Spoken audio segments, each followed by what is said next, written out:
이번 영상은 굉장히 중요하잖아요. 두 번째로 다육식물 물 잘 주는 방법.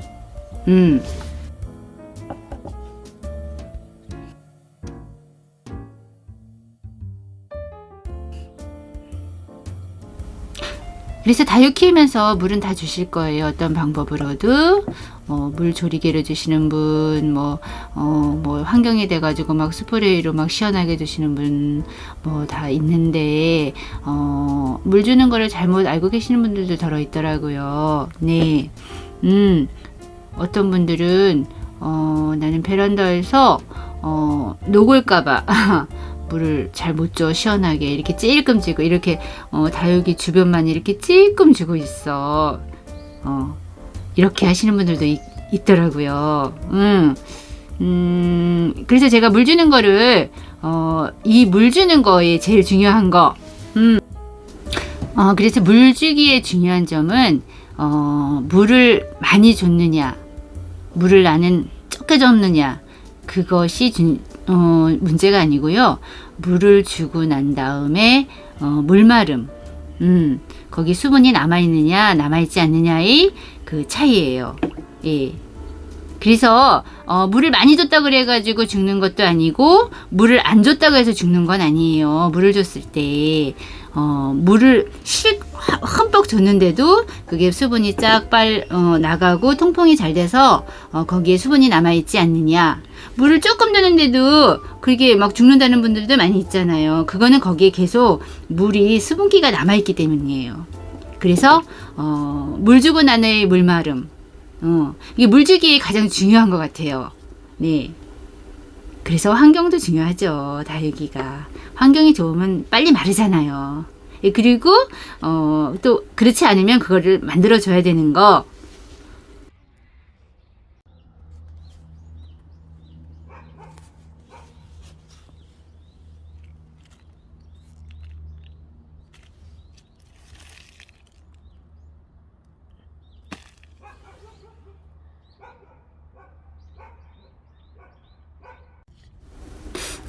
근데 사실 저는 사실은 그냥 대충 키워요. 흙도 대충, 물두기도 대충. 근데 그 대충이 뭔가 좀 알아야지 그 감이 오잖아요. 그래서 이제 그냥 대충 잘 키울 수 있게. 너무 복잡하면 안 하게 되잖아요. 그래서 이렇게 물주기의 그 대충 잘 키우려면은 물을 흠뻑 주고, 이렇게 오래된 거 있잖아요. 이 오래된 거는 물을 이렇게 흠뻑 줘도 그 물길이 생겨가지고요, 이렇게 통통해지지가 않아요. 묵은 것들은. 뽑아보면 이렇게 아직도 물을 줬는데도 물이 하나도 적셔지지 않죠. 물길대를 그냥 따라서 내려가 버려요. 그래서 물을 흠뻑 줘야 되는 이유가 여기에 있어요. 하나도 밑에가 적셔지지가 않아요. 물을 흠뻑 줘도 물이 그게 다 적셔지지가 않아요. 그래서 저면 관수를 해야 되는데 힘들잖아요. 다육이 많으니까는. 힘드니까 저는 뭐 비 오면 비 맞추라. 예. 힘들긴 해요.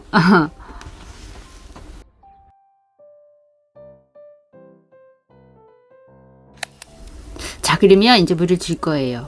물을 푹 주고 말리고, 그 물도 이렇게 스프레이 있잖아요. 이런 이렇게 스프레이로 강한 물 말고 이런 스프레이로 물을 오랫동안 주고 또 한번 쉬었다가 한 번 더 줘. 물을 많이 준다고 죽는 건 아니에요.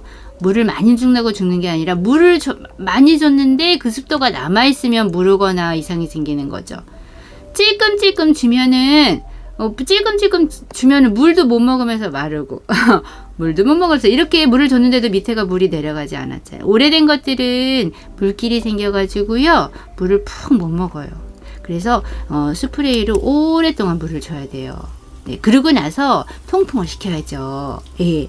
통풍을 시켜야지만 물이 거기 습도에 남아있지 않아야지 물은 푹 먹고 기분 좋은 거예요. 물 주는 것도 좋고 물 주는 거 보는 것도 좋고 이런 게 다육이 키우는 그거잖아요. 기쁨이잖아요. 이게 너무너무 좋잖아요. 물 주는 거.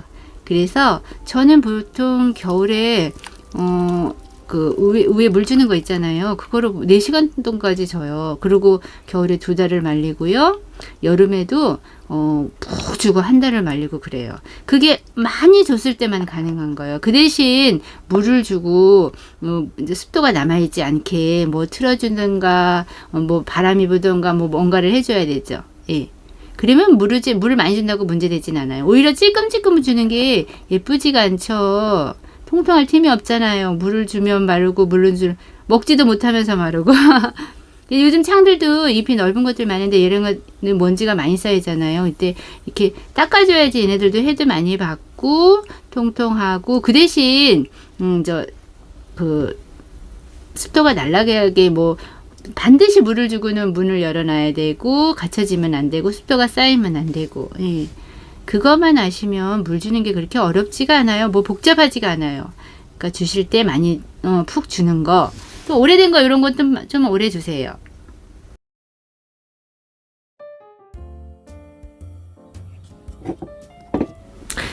또 물주기에 하나를 더 얘기하자면 이 화분의 크기,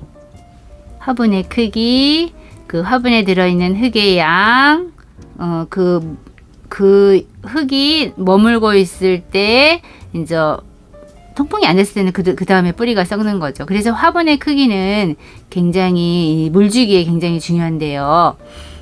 이렇게 화분이 크면은 이제 흙이 많이 들어가니까 이 작은 거, 이렇게 작은 것보다는 물이 머물고 있을 시간이 굉장히 길어지잖아요. 그러면 썩는 거예요. 그래서 제가 이제 작게 키우기 많이 얘기하는데 그것도 연결되어 있어요. 네. 크게 키우는 거는 신경을 많이 써야 되죠.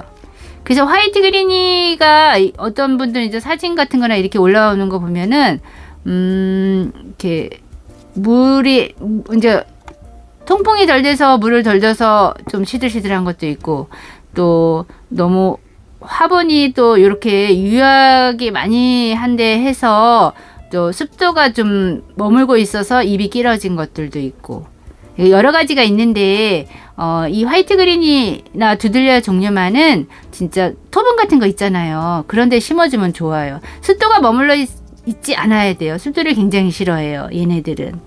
습도가 있으면 곰팡이가 생기고 습도가 있으면 잎이 길어지고 하는 그런 것들이 있어요. 그래서 좀 이렇게 습도가 안에 머물고 있지 못하게 유학 처리도 덜 되어 있고 토분도 괜찮아요. 유학 처리가 안 된 이렇게 습도가 갇혀 있지 않게 해주는 환경이 좋으면 아무 데나 심으셔도 돼요.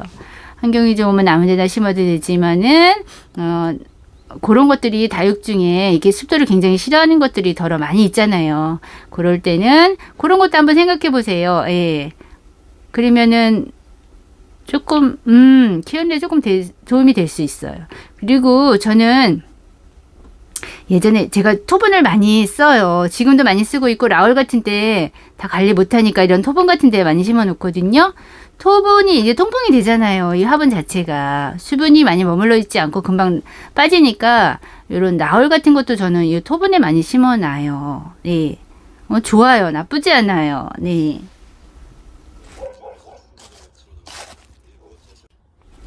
그리고 물주기의 마지막은 이 저명관수잖아요. 저명관수 이렇게 이 손가락분을 받아서 물주기를 어떻게 하냐고 많이 하시는데 위에서 물주기 힘들어요. 그럴 때 이 저명관수를 하면 좋아요. 네, 저명관수. 저명관수를 하면 얘네들은 한 3시간 정도까지 괜찮아요. 화분이 작으면 저명관수 기간을 오래 해도 괜찮아요. 그래도 물 빠짐이 금방 되니까요. 저명관수 할 때는 이렇게 있잖아요. 이 비료, 하이퍼넥스가 다 비료인 건 아시죠? 비료라는 말 싫어하셔가지고 연영제는 말은 좋아하시더라고요. 그래서 이렇게 너무 많다. 이렇게 한 방울 정도 떨어뜨려서 저명관수 해주면 다육이들이 통통한 건 있죠. 예, 조금.